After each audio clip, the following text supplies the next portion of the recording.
Hi, this is The Recovering Perfectionist. I'm Claire Barton and you're in the right place at the right time. If you're starting to feel like some of your perfectionism is really getting in the way of you moving forward, getting started or finishing anything, this is absolutely the right show for you. This is rehab for your perfectionism, baby, so grab yourself a glass of wine or a cuppa and let's get stuck into it. I have got the amazing Swapna Thomas, who's an online business mentor with me today. Hey, Swapna. Hi, Claire. Hi, everyone. Oh, it's so awesome to have you on here. As you know, and for people listening at home, I'm got a bit of a biz girl crush on Swapna pretty much since the start of my online business journey. There was when I first sort of came into online business, you and a couple of other of the lady biz people were definitely that kind of aspirational and inspirational people for me, where I was like, oh, that's possible and oh, that's a thing. I didn't even know that was a thing. And you were definitely one of them. So wonderful to have a chat with you. So you and I have obviously known each other probably for, I don't know, a year or so, a bit over a year maybe. And probably together on content and various other bits and pieces. I love your Facebook group, Bossy Girls in Business, Anyway, your Facebook group that I absolutely love as well, playing there quite a bit. So, Swapna, tell us a bit about what you're doing. I know you've kind of got some changes going on in your business at the moment, which is super exciting. And when I first contacted you to see if you wanted to be on the show, I had seen a thing that had come up, I think, on Facebook that you'd said something about, trying to get the message across to people to stop feeling guilty for feeling like something's too easy. And I was like, yes, that's awesome. And we'll talk a bit more about that in a minute. But, we'll cover all of that sort of thing. But tell us a bit about what you do and what you're doing and who you are and what your beautiful business is. Okay. So starting from the very beginning, I have to say that the girl crush is absolutely mutual. I also love everything that you do, and the way you bring your personality into everything that you do. It's just brilliant, and it is like personal branding 101. And it's nice to hear. Watch you, just infuse everything with that vibe that you want to bring to your business, and effortlessly so. Talking about me, well, as you know, I live in India. And it was my dream to create a global business, and work from people with all over the world.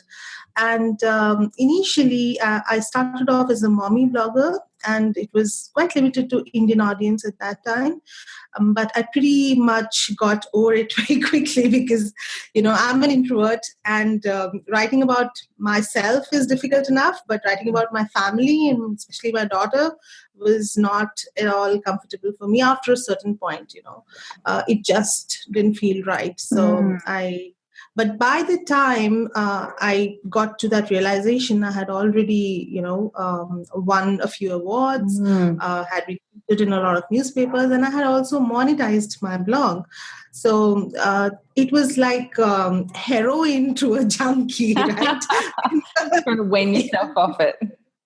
Yeah, like when you're able to make money off the internet, being in your PJs, and bra optional, right? So that's like really something lucrative, and you want to know what's more out there. Like, that version didn't work out, but there is something else out there. And that's around the time I started following a lot of online business coaches, money coaches, and especially Denise Duffield Thomas, who and her work around money blocks, which really opened my eyes up to that there is something called money blocks. Like, do they exist? Yes, they do. Yeah. So I got more and more into this kind of work, and it was basically around the whole internet marketing industry, how online business is conducted, and how the paradigm is completely different from what we have been told about business. What I and you probably have grown up seeing business being all about. completely changed my perception of what being in business. And one of my money blocks was my father always talking about business people as being dishonest and, being cutthroat and highly competitive, and they don't care about anyone. But here I was watching an industry which was collaborative and caring, and also, they are making money in a very, very legal and very in a path of integrity, like being of service to others, right? So it just changed my perception of business, and I decided that I wanted to explore this more, and that's how I got into the world of online business.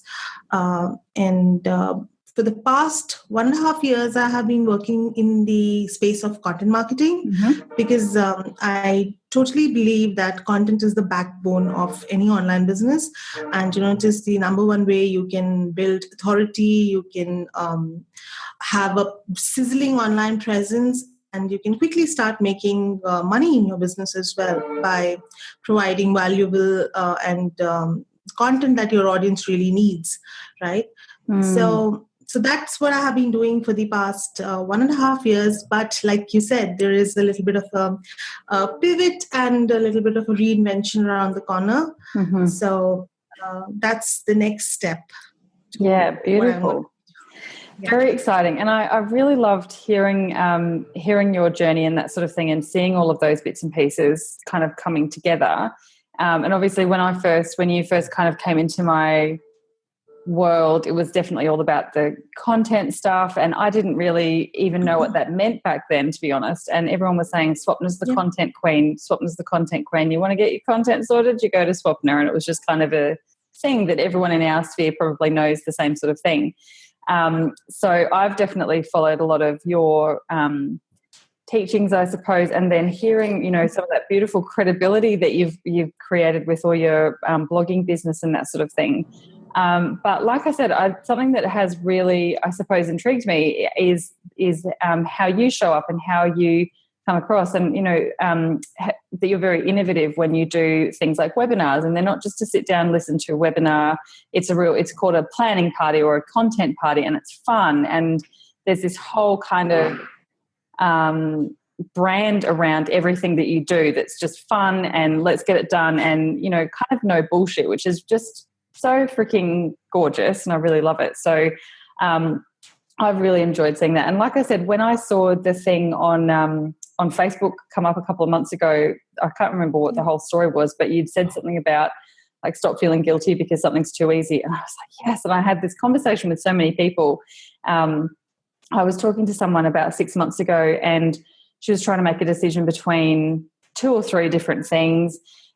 Job related, I think. And she's like, yeah, this would be good and this would be good. I don't really know, but I don't want to do that one, idea X, just because it's the easy option. And I just was like, why not?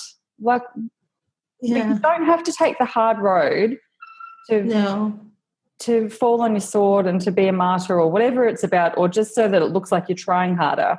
And I had a similar conversation with my best friend a couple of weeks ago, and she was saying there's this whole thing, especially with women, that about the perfectionism thing, like trying to having to look a certain way, having to come across like you've got your shit together, you've got a great business and a great family and all these things, all your ducks are in a row and it's all cool, but you're not allowed to look like you're trying, right? It's got to look like seamless, but under the water you're paddling crazily just to try and sort of stay afloat at the top. So anyway, I thought I would just sort of bring that up because I really wanted to sort of explore what that kind of means for you and where that came from for you, if you can even remember what that conversation was about. Really interesting. I do remember that, and I think it just like you said, that post had also sparked from one of many conversations with people around understanding their zone of genius and doing what feels easy to them. And you are so right about, this is cultural programming. And I think almost every culture has variations of this, like hard work is the road to success, right? And unless you hustle, you cannot get the success that you deserve. Right? So there are so many blocks around deservability and how much work you have to put in to reap the benefits. Like if you haven't done enough, then whatever benefits are coming your way are something you don't deserve. So these things have been programmed into generations. So, and it is really difficult to break out of them, but it is imperative that you break out of them, because otherwise it's going to be one long road to struggle down for you. Like you constantly be struggling to that analogy that you gave, like paddling like crazy under the water, but trying to look smooth and floating gracefully like a swan on the surface. It can be it can be that you are actually floating just gracefully and not really paddling so hard, because you're doing things that come easy to you. You're doing things that are like almost like breathing, right? They don't require any effort. They don't require any trying to work against the current, right? That's how it feels when you are trying too hard. And I think, like you mentioned before, that we've all got these kind of, most people have worked in a job before, or there are these ingrained kind of belief systems and values that business has to be hard. And, I remember hearing from everyone, like, oh, if you start turning a profit within your first 3 years, you're doing really well. Like, you should expect to lose money for at least 3 years, because that's just the only way to start a business. Or you have to go and get a business loan, and you have to put in 70 hours a week, and you have to do all these awful things just which were very sacrificial and very much about just trying so hard to do a thing to make some money and all that sort of thing. And I remember, and I completely by accident have ended up doing some of that stuff in the past, and going, hang on a minute, I'm trying consciously not to do this. But I remember there was a time when it was probably a year ago, I'd had the best month so far in my business, and it seemed like a lot of money. And I said to my coach at the time, I said, I feel really guilty taking money from these. Like, all I was doing, there was one example, I was just doing an Excel spreadsheet for a planning document, and there was a couple of worksheets, but it was freaking Excel spreadsheet. And I was like, I had this massive guilt around, why is someone paying me to do an Excel freaking spreadsheet? And she was like, that's because it's easy for you. That's the whole idea. It's supposed to feel easy for you, but that's your thing. It's not necessarily everyone else's thing. So I had this real kind of moment where I had this, that's the whole idea. It's supposed to feel easy, and it's okay that that's something that is easy and good for me, and that I'm good at, and that, I love doing, because it's a planning thing. And the value is that that's not everyone's jam. And some people don't love Excel as much as I do, because I'm a bit of an Excel geek. And, and just sort of getting to that point of realizing, I don't have to feel guilty about this, because it is actually value adding and it's easy for me. Oh my God, this is perfect. That's exactly what it's supposed to feel like, was just life changing, business changing. So, and you probably had the same sorts of things about that kind of, feeling like it's easy, and things that you're absolutely all the time fantastic at. All the time, especially when I was doing content planning sessions with people. I have this really simple framework of extracting content out of people, and they would be like, oh my God, like this is so, now this makes sense to me, and like my content planning has changed completely. And I would be dying a little inside, because I'm like, oh my God, that was so easy for me. I used to feel like I'm fooling all these people, and one fine day they're going to wake up and they are going to tell me what the hell have I done? Like, that was not a big deal. But like you said, it took me time to embrace that it is easy for me doesn't mean that it is easy for them. And it is about the results that we are creating. Like, that is what our work is all about. Like, how are we easing our clients' lives? And this is how you and I do it. You do it with the planning and the productivity part of it, and I do it with the big picture strategy of it. So it takes time to come to terms with it, but that's the only way. You have to embrace that it is something that feels natural to you. It's easy for you, but it is okay to make money with that. Which comes easy to you.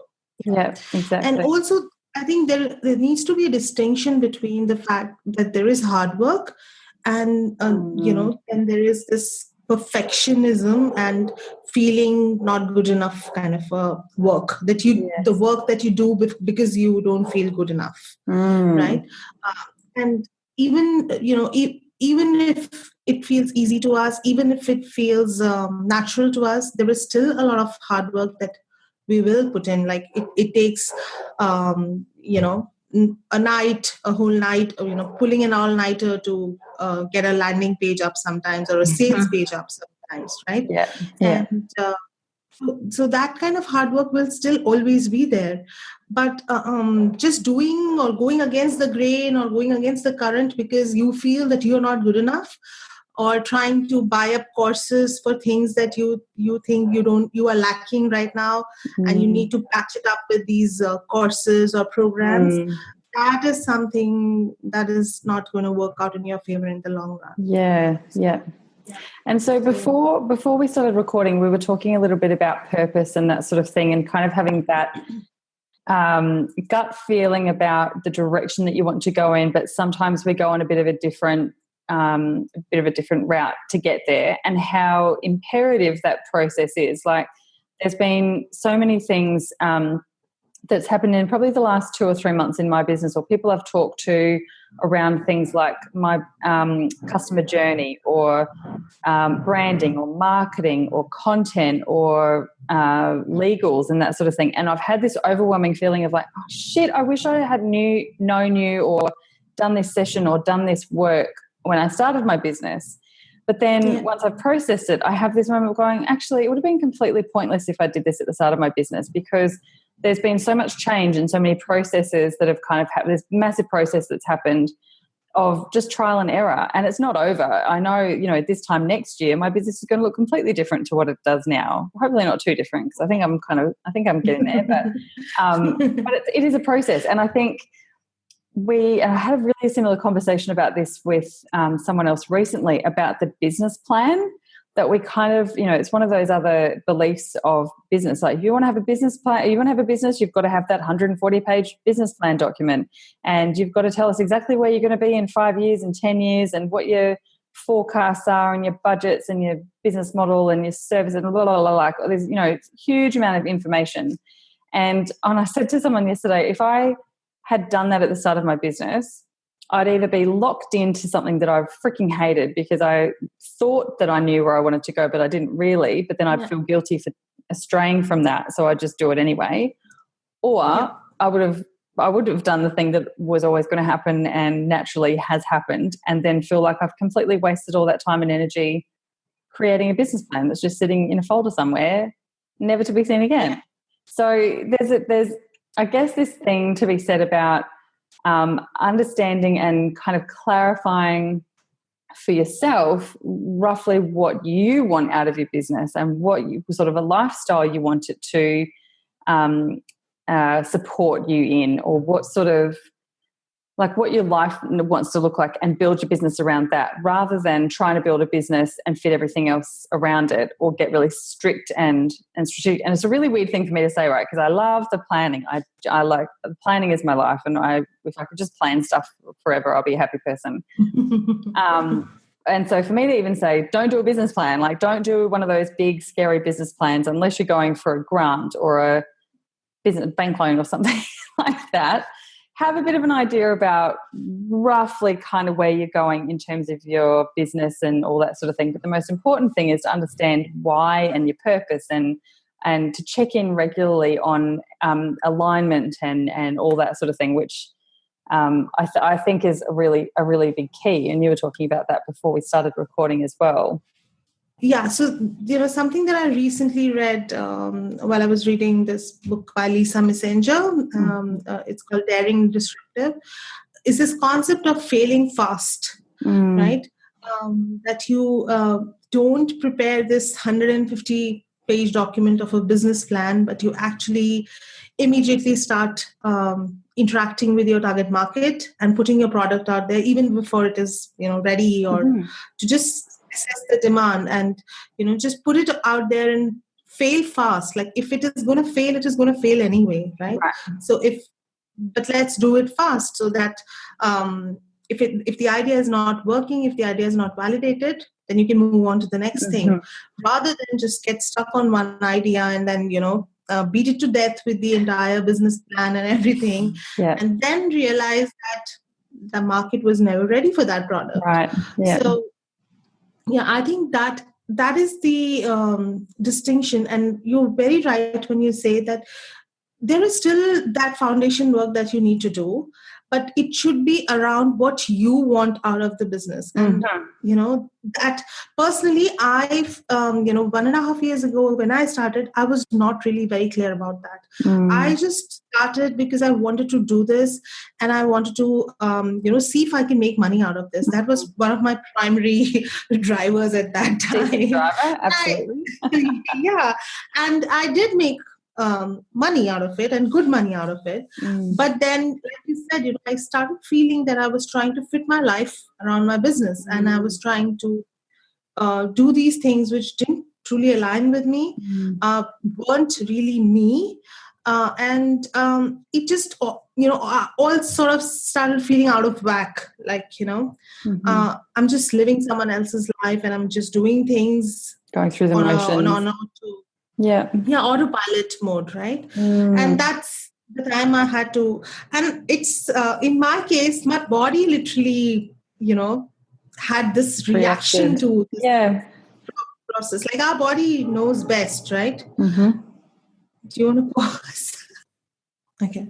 So my body literally it shut down. Like I couldn't get out of bed for many days because there was no energy to just get out of there and do things, because I started feeling that this wasn't where I wanted to go. And the more I tried to fight against that, the more my body would react and manifest all kinds of illnesses. So it was time for me to just tune into myself, and I had to go back to the drawing board and do all that work that I skipped the first time around, to understand my values, what I really wanted out of my business, what sort of life was I envisioning with this business, right? And what the biggest thing, what was my why? Money is definitely a very key, it's a key driver, right? But there is more to it. Like it cannot just be money, because then you cannot sustain that passion for long. How long will you sustain the passion for just making money? It has to be bigger than that. So I had to go back and start doing all that foundation work.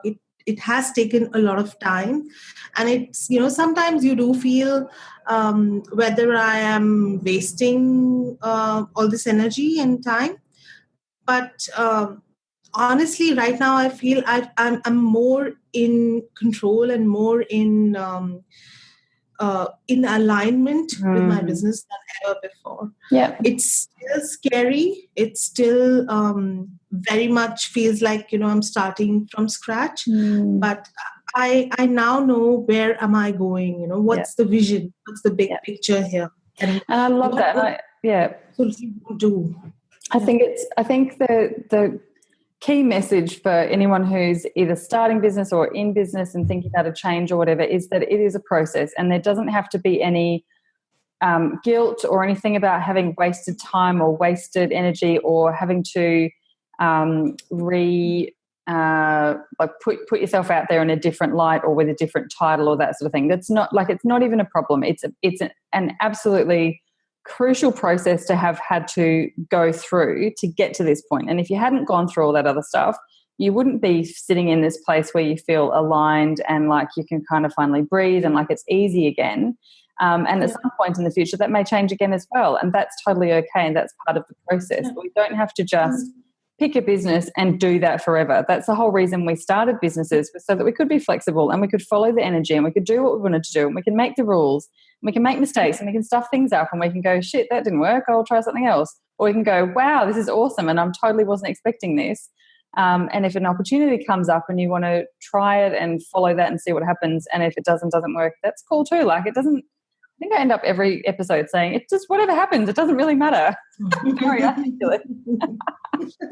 But I think it's a really great thing. And it's, it gives that kind of kudos to people who can say, this isn't where I want to be, and I'm going to try something different now because, that's like, I don't want to do that thing anymore. Which holds space for other people to be able to do the same thing as well without having any shame or anything, angst. Like, it just isn't a thing. It's awesome. It's great. I can't wait to see what you do next. That's the beauty of, the new paradigm of entrepreneurship. It is not about putting you in a box and telling you that you have to stay there forever. You can, completely reinvent yourself, your business, and there are no rules anymore. Like, you have to do this in a certain way. Yep. Anybody and everybody can do the kind of business, because there is an audience for everyone. That's what I always say. It doesn't matter how quirky you are or how weird you are. There is somebody who resonates with that weirdness and gets you. And if you come through for that person, that's all that matters, right? And you will find your audience, and you will create your business, and you will make money as well. Yeah. So, Swapna, on a really practical level, with you having changed a few things, and I know your Facebook group has changed names at least once since I've been around, and I don't know if that's in the future for other things to happen in the future, but do you have any sort of tips if someone feels like they are kind of making some a bit of a pivot or a bit of a change or a complete slate clean, and how they kind of move forward from there, both like from their personal perspective, but also for their tribe? Like, how does that kind of how does that happen? How do you think is kind of going to be the way forward for you to try and reposition yourself in that sort of respect? I think, first of all, you need to understand, why are you repositioning? Is it just because you think this is not working and, you are doing it out of FOMO, or maybe you've seen a new trend and you just want to leverage on that trend? I mean, some people do end up doing that, right? But that kind of repositioning doesn't really work in the long term. So you really need to know what are the motives behind your repositioning. Why are you doing this? Unless it is driven internally and it is an intrinsic need to change, I don't think, that's not repositioning. Then you're just trying to, just doing something for the sake of doing something different. So that's not going to work. The second thing is, your community needs to resonate with your pivot as well, right? And you also need to be ready to let go some of them, because they don't resonate with your new direction, and you shouldn't have any resentment towards that, or you shouldn't have any expectations that all of them will, join the bandwagon when you're going to a different direction. That is okay. Those who get it, they will follow you and they will be there with you. And probably some of them will also say, I can totally see that, I'm actually now wondering, why didn't you talk about this before? So that's okay. And I think the biggest element to this is storytelling. What story behind why you're doing this? And if you're able to communicate that story with integrity and authenticity, there is no problem. Like, everybody will be on board, and they will understand where you're coming from, because it's your story, because it has all the ups and downs that you have gone through, and they will be a part of your story as well. Like, they will they will feel that they have been a part of that journey as well. And I think everybody knows evolution, right? Everybody goes through evolution, and all of us have pivoted or changed directions or changed paths somewhere. So if they're being still judgmental, I think they're just, not people you want in your tribe anyway. And I guess the beautiful thing about the kind of the spaces that you and I probably both work and play in is that it's really very much about connection with a person. Like, there's so many people who I've got a dream team. I've got a dream team list in Evernote, of course, Evernote. And it's like all the people who I either want to work with or work for or have do something for me, because I just think they're awesome. And some people, I've got their name and the job that I want to do with or for or have them do for me. And some people I've just got their name because I don't really know what they do, or I don't really feel like I have a need for the thing that they do, but I'm just really drawn to that person and their message and their, you know, if you've seen a video or something, you think, oh, they sound so cool and I really get them and like we're quite similar, or we're not similar at all, and that's why I'm absolutely inspired, or, you know, all that sort of thing. And that's cool too. So if you've got personal connections and it's an authentic and real and you're showing up and, like you said, you're telling the story and you're not bullshitting about it, people, like the people who you want to stick around will stick around because they're connected to you. And, you know, people who've done content work with you have no doubt got awesome content stuff from you, but they've also really loved working with you. So when you turn around and say, actually, just going to tell you a bit of a story and I'm not going to do so much of that because I'm going to focus on this now, and people will be like, yeah, cool. I think I trust her because I've gone through this process on that. And so there's that trust factor. And if she's going to go and do this thing, well, if I need it, she'll be the first person I go to because I get her and she gets me, and there's a thing there. So it's not necessarily always about the function. It's about the person as well. So awesome. Yes. Yeah. And I honestly don't take my audience for granted. And I think there's a genuine, way to educate your audience. So even when you're pivoting, there is a scope to educate your audience and establish your credibility again. So I can, if I am pivoting to a new direction, then it is the onus is on me to prove that I know that stuff as well. I don't expect anyone to just blindly follow me onto the new path because I say that I'm amazing at that, right? Which we will, but yeah, anyway. But I think the onus is on the person who is changing the path to show that I know what this path is all about, or at least I know why am I walking on this, and what will you gain if you follow along with me, or you're walking besides me.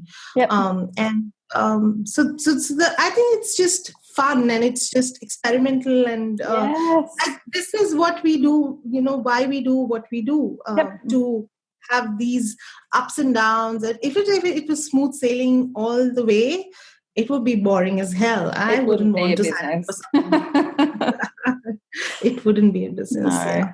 Oh, that's beautiful. I can't wait to see the transformation and all the new things. I love your newsletters at the best of times, so I can't see what's coming up I can't wait to see what's coming up in the new year and all of that sort of thing. So thank you so much for coming on and chatting to us about this. It's been an awesome message. I love the way that you've delivered it, and I just love following you. So thank you a million times. And how can people get in touch with you if they want to follow you? We'll put your links and everything in the show notes, but is there anything going on for you in the near future that people need to know about or anything like that?